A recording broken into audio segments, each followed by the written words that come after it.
Alors je vais vous parler des rapports entre la langue française, la langue italienne et la langue espagnole, ou si on préfère castillane. On peut aussi parler de la langue toscane plutôt que la langue italienne, enfin, peu importe. Et d'après mon travail linguistique, il y a quelque chose d'assez étrange dans ce trio français, italien, espagnol. Et on s'aperçoit que le centre de ce trio, c'est le français. Pourquoi? Ça dépend de la théorie de la prononciation des mots, la la politique de prononciation des mots. En espagnol et en italien, la prononciation est totalement différente.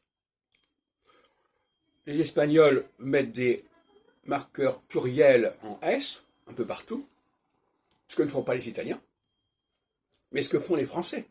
Sauf que les Français, eux, ils mettent des marqueurs en S, aussi bien pour les adjectifs que pour les noms, mais ils ne les prononcent pas.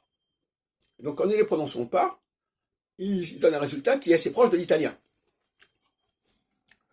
Alors, par exemple aussi, qui est intéressant, c'est que l'espagnol, comme le français, ne met pas des voyelles finales partout, hein, il va dire par exemple comprender, entender, donc ça se termine par une consonne. Bon. Alors qu'en italien, c'est fare,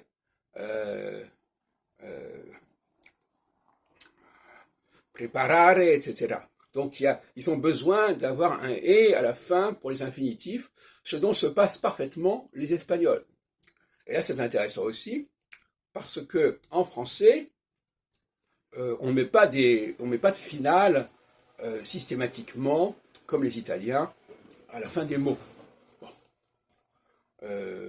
Donc, conclusion de tout cela,